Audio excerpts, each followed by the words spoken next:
Good morning students. आज से फिर हम अपने क्लास 11th को आगे बढ़ाते हुए, इसके पहले वीडियो में हमने आपको बताया था कि क्लास चैप्टर फर्स्ट के चैप्टर 1 में क्या क्या सिलेबस है और क्या आपको हटा दिया गया है। तो आपको इसके बारे में जानकारी हमने दिया था और आज हम शुरू करेंगे जो आपके सिलेबस में बचे हुए हैं। यानी आपको पता होगा कि कोरोना महामारी के कारण आपसे आपके सिलेबस से 30% को कम कर दिया गया है और आपको 70% जो बचा हुआ है उसको आपको तैयार करना है और उसके बाद आपकी जब परीक्षा होगी तो आपके सवाल उसी से ही पूछे जाएंगे और आप उन्हीं प्रश्नों को, यानी जो आपके 70% पूछे जाएंगे उन्हीं में से आपके प्रश्न बनेंगे और आपको उन्हीं को सॉल्व करना होगा। तो आप मेहनत शुरू कर दीजिए और बढ़िया से जो 70% आपका बचा हुआ है उसके लिए आप जम करके तैयारी कर दीजिए, जिससे आपके एग्ज़ाम में अच्छे मार्क्स आ जाए और आपके लिए भी लाभकारी हो। तो चलिए, आज हम इसके पहले वीडियो में हमने आपको बताया था कि आपके सिलेबस से क्या हटा दिया गया है और क्या बचा हुआ है। तो आज हम शुरू करेंगे, बताएंगे कि क्या होता है अणुभार या द्रव्यमान संख्या, किस तरह से किसी पदार्थ का निकालते हैं या किसी यौगिक का कैसे निकालते हैं। उसके बाद हम आप पढ़ेंगे मोल कंसेप्ट के बारे में, मोल क्या है। तो चलिए हम पहले शुरू करते हैं मोलर मास, यानी कि द्रव्यमान संख्या। किसी भी पदार्थ का द्रव्यमान संख्या हम कैसे निकालेंगे इसके बारे में हम पहले पढ़ेंगे।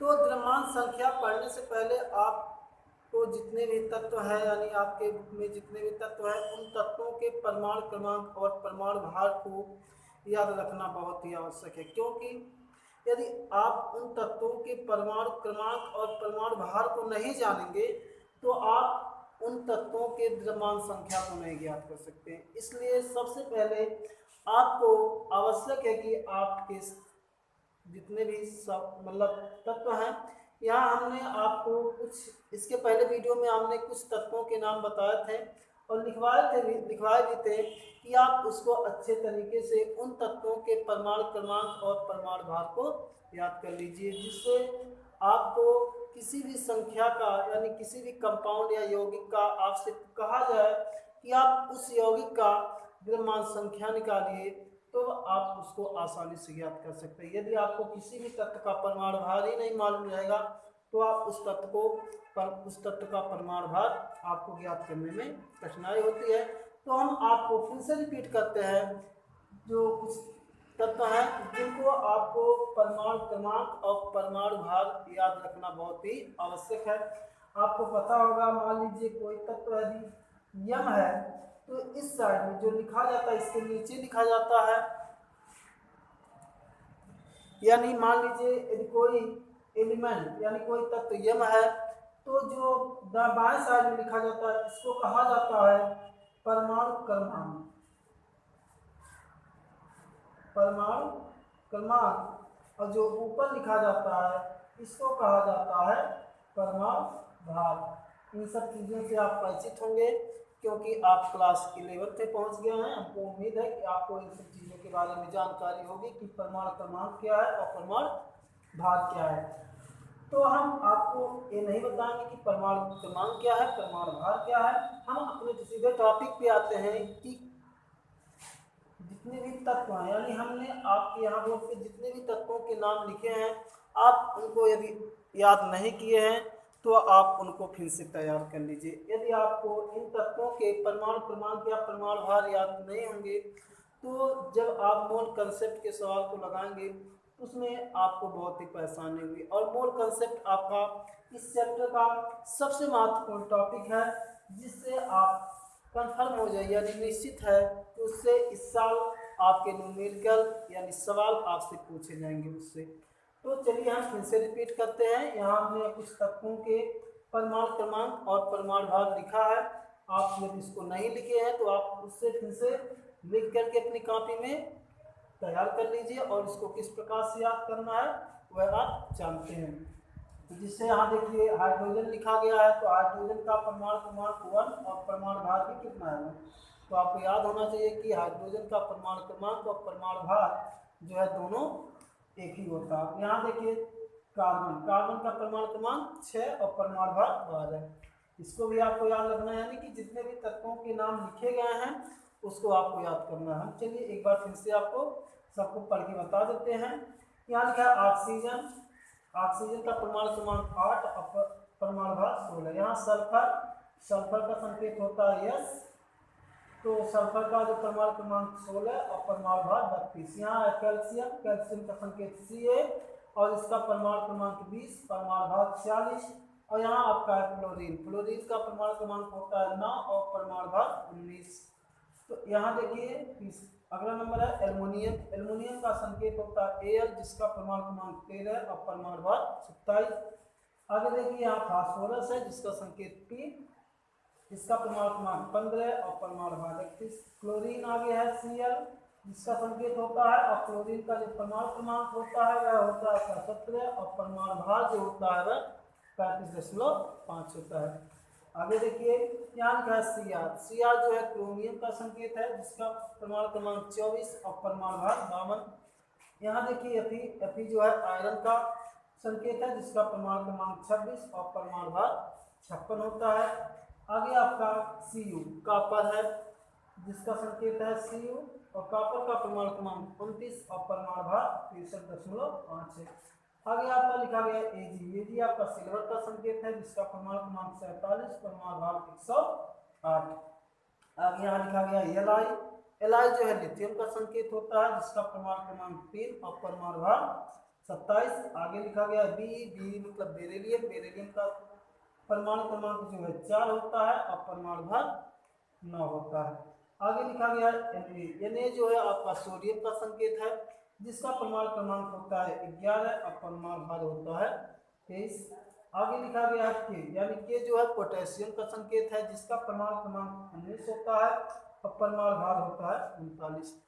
तो बच्चों इन तत्वों के परमाणु क्रमांक और परमाणु भार आपको याद रखना तो बहुत ही इम्पोर्टेंट है। यदि आप इन तत्वों के परमाणु क्रमांक और परमाणु भार को याद नहीं किए हैं तो आप इनको फिर से याद कर लीजिए। और चलिए हम आपको बताते हैं कि किसी भी यौगिक का या किसी भी कंपाउंड का या किस तरह से हम उसका मोलर मास यानी द्रव्यमान संख्या निकालते हैं, और उसको एग्जाम्पल के माध्यम से हम आपको समझाएंगे और उसके बाद हम चलेंगे मूल कंसेप्ट पर। चलिए हम देखते हैं कि किस तरह से किसी भी यौगिक का द्रव्यमान संख्या ज्ञात किया जाता है। तो चलिए बच्चों, अब यहाँ देखिए पहला सवाल कहा जा रहा कि H2SO4 यानी कि हाइड्रोजन सल्फेट का आणविक द्रव्यमान ज्ञात कीजिए। यानी आपसे पूछा जा रहा है कि H2SO4 का आणविक द्रव्यमान ज्ञात कीजिए। तो आपको क्या करना है, आणविक द्रव्यमान ज्ञात करने के लिए इस तत्वों के परमाणु भार को आपको याद होना चाहिए। यानी आपका जो जो तत्व इसमें सम्मिलित है हाइड्रोजन सल्फेट में, इन तत्वों के परमाणु भार को आपको याद होना चाहिए। तो यहाँ हाइड्रोजन सल्फेट में यानी H2SO4 में 3 प्रकार के तत्व हैं, एक हाइड्रोजन है, दूसरा सल्फर है और तीसरा ऑक्सीजन है। और आपको भी यहाँ याद रखना है कि हाइड्रोजन के कितने परमाणु है, सल्फर के कितने परमाणु है और ऑक्सीजन के कितने परमाणु है। यहाँ हम देखते हैं कि हाइड्रोजन के 2 परमाणु को हम यहाँ लिख सकते हैं 2 गुणे। अब आपको याद होना चाहिए कि हाइड्रोजन का परमाणु भार कितना होता है। तो हाइड्रोजन का परमाणु भार होता है 1, तो जितने परमाणु होंगे उनसे उनके परमाणु में हम परमाणु भार में गुणा कर देते हैं। उसके बाद हम प्लस लगाते हैं। उसके बाद यहाँ देखते हैं कि सल्फर के 1 परमाणु है तो हम यहाँ लिखेंगे 1, उसके बाद गुणे का निशान लगाएंगे। और सल्फर का परमाणु क्रमांक जो होता है 16 और परमाणु भार होता है 32, तो यहाँ हम 32 से गुणा करेंगे फिर प्लस करेंगे। यहाँ देखते हैं कि ऑक्सीजन का जो है 4 परमाणु है, ऑक्सीजन का 4, तो आपको याद होगा ऑक्सीजन का परमाणु क्रमांक 8 होता है और परमाणु भार 16 होता है। तो यहाँ ऑक्सीजन के 4 परमाणु है तो यहाँ लिखेंगे 4 और उसके परमाणु भार से गुणा कर देंगे। अब इन सबको हम आपस में गुणा कर लेते हैं और इनको देखते हैं। 2 का नम 2 प्लस 32 का नम 32 प्लस 16 चौके 64। अब हम इनको आपस में जोड़ लेंगे। तो 2 2 4 4 8 6 और 3 9। तो इस तरह हमको मिल जाता है 98। तो हम कहेंगे यह जो 98 है यह हाइड्रोजन सल्फेट का आणविक द्रव्यमान है। तो बच्चों आपको किसी भी यौगिक का यदि आपसे कहा जाए कि उस संख्या का आप आणविक द्रव्यमान ज्ञात कीजिए तो आप इस प्रकार से आप आसानी से ज्ञात कर सकते हैं। आपको क्या करना है, आपको देखना है कि उस कंपाउंड में या उस यौगिक में कौन कौन से तत्व हैं और उनके कितने कितने परमाणु हैं। और जब आपको उनके परमाणु के बारे में पता चलेगा तो उनके परमाणु भार से आप गुणा करके जितने भी तत्व हैं उनको अलग अलग गुणा करेंगे, उसके बाद उनको ऐड कर लेंगे। तो ऐड करने पे यानी जोड़ने पे जो हमारा मान आएगा वही उस तत्व का परमाणु द्रव्यमान हो जाएगा या आणविक द्रव्यमान हो जाएगा। चलिए हम एक दूसरा एग्जाम्पल आपको फिर से बता। अब यहाँ देखिए आपसे कहा जा रहा CaHCO3 यानी कैल्शियम बाइकार्बोनेट। कैल्शियम बाइकार्बोनेट का आपसे पूछा जा रहा है कि आप उनका आणविक द्रव्यमान ज्ञात कीजिए। तो आपको क्या करना है, पहले यहाँ देखेंगे कि हम कैल्शियम का बाइकार्बोनेट में कौन कौन से तत्व हैं। तो यहाँ पर CaHCO फिर हम देखते हैं कैल्शियम, हाइड्रोजन, कार्बन और ऑक्सीजन यानी 4 तत्व हैं। तो हम पहले क्या करेंगे, यहाँ देखते हैं कि कैल्शियम के कितने परमाणु हैं। तो यहाँ देख रहे हैं कैल्शियम के 1, तो यहाँ 1 लिखेंगे। अब आप जानते हैं कि कैल्शियम का परमाणु क्रमांक होता है 20 और परमाणु भार होता है 40। तो इसके इसके एक परमाणु में हम इसके परमाणु भार से क्या कर देंगे, गुणा कर देंगे। उसके बाद यहाँ प्लस लगाएंगे, देखेंगे हाइड्रोजन के कितने परमाणु हैं, 1 है। तो यहाँ हम 1 लिखेंगे। उसके बाद हाइड्रोजन का परमाणु भार भी होता है, इसमें 1 से मल्टीप्लाई करेंगे। यहाँ देखते हैं कार्बन का 1 परमाणु है इसलिए हम 1 लिखेंगे और कार्बन का परमाणु भार हम जानते हैं होता है 12। तो यहाँ हम फिर से 12 से गुणा करेंगे। फिर प्लस ऑक्सीजन देखते हैं, ऑक्सीजन के यहाँ 3 परमाणु हैं तो हम यहाँ 3 लिखेंगे और ऑक्सीजन का परमाणु भार हम जानते हैं कि 16 होता है। अब इन संख्याओं का हम आपस में गुणा कर देंगे। अब गुणा करने के बाद जो आएगा जब हम उनको योग कर देंगे अब जोड़ देंगे तो हमारा उस तत्व का आणविक द्रव्यमान हो जाएगा। चलिए देखते हैं 40 का करना में 40 प्लस 1 करना 1 प्लस 12 करना में 12 प्लस 6 के 18। अब इनको हम जोड़ लेते हैं तो यहाँ से हो जाएगा हमारा 18 12 30 30 और 40 30 70 और 1 71।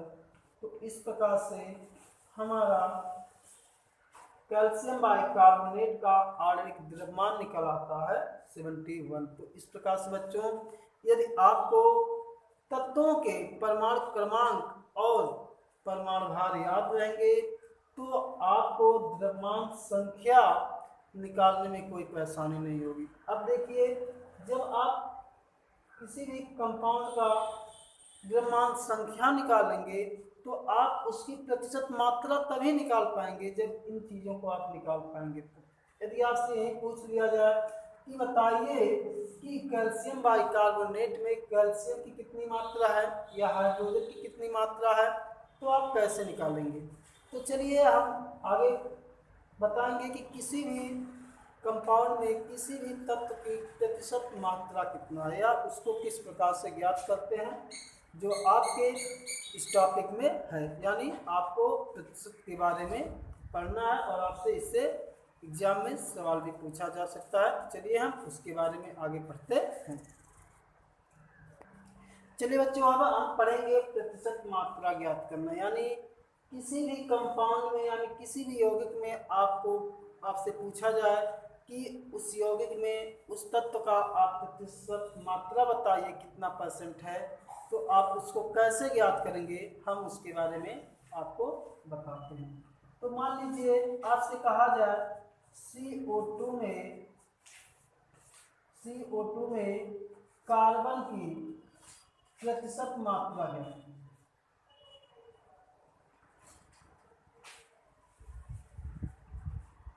प्रतिशत मात्रा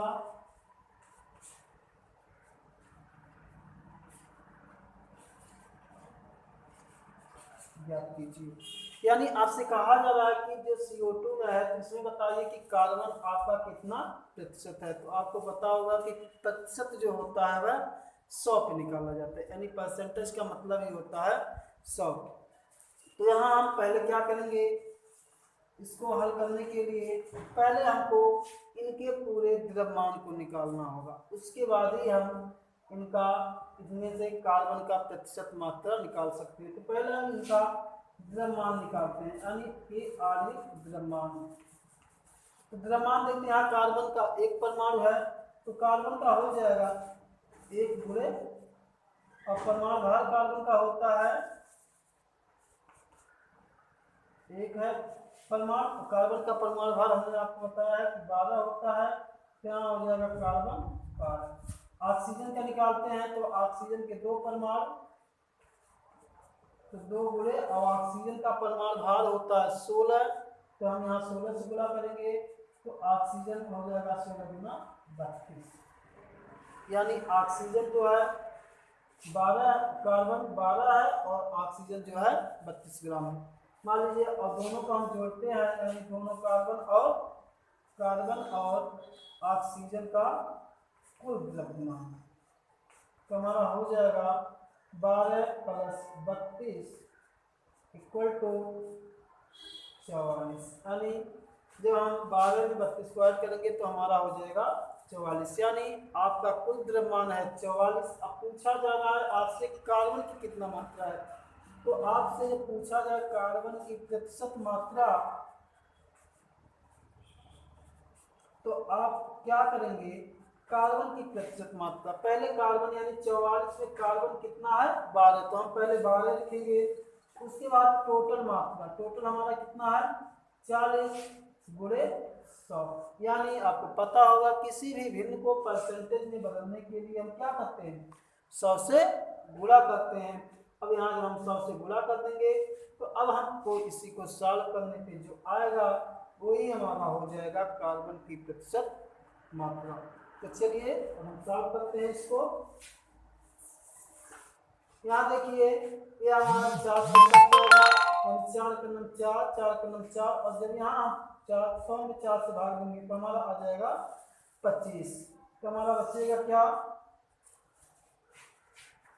तो लिख सकते हैं कार्बन की प्रतिशत मात्रा बराबर 12 गुणे 25 बटे 11।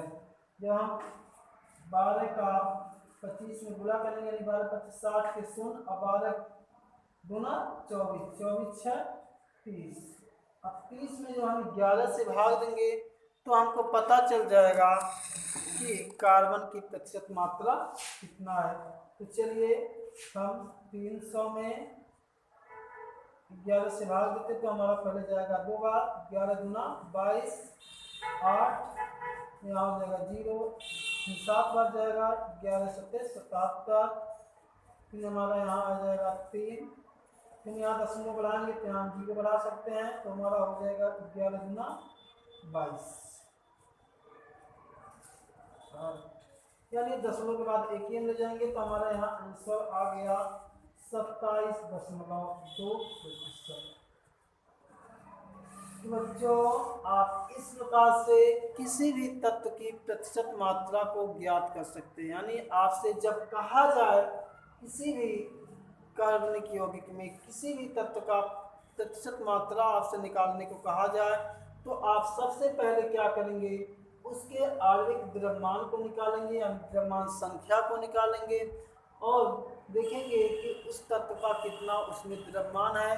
तो उसमें से हम क्या करेंगे, जिस तत्व का निकालना रहता है उसको हम ऊपर लिखते हैं बटे कुल लिखते हैं, यानी कुल द्रव्यमान। उसके बाद इसमें हम 100 से गुणा कर देते हैं। उसके बाद हल करने पे जो हमारा आता है वही उस तत्व की प्रतिशत मात्रा हो जाती है। तो बच्चों आप इस प्रकार से किसी भी कार्बनिक यौगिक में आपसे पूछा जाए कि किसी भी तत्व का प्रतिशत मात्रा, तो उसको आसानी से ज्ञात कर सकते हैं। तो बस आज का क्लास यहीं पे समाप्त होता है। आगे के वीडियो में हम आपको मूल कंसेप्ट के बारे में बताएंगे और मूल कंसेप्ट के सवाल कैसे लगते हैं उनके बारे में हम आपको बताएंगे। लेकिन मूल कंसेप्ट के आपको पढ़ने से पहले आप यदि चाहते हैं कि आपको मूल कंसेप्ट का सवाल आ जाए तो इनको आपको आना बहुत ही जरूरी है। यदि इन चीज़ों का ज्ञान आपके पास अच्छे तरीके से नहीं है तो आप मूल कंसेप्ट के सवाल को नहीं लगा सकते, क्योंकि मूल कंसेप्ट में आपको कैलकुलेशन करना है, लेकिन बहुत ही आसान सवाल होते हैं मूल कंसेप्ट के। लेकिन जब आप इनको निकालना अच्छे तरीके से जानेंगे। बस आज से क्लास यही समाप्त होता है और आपको क्लास देखने के लिए बहुत बहुत धन्यवाद।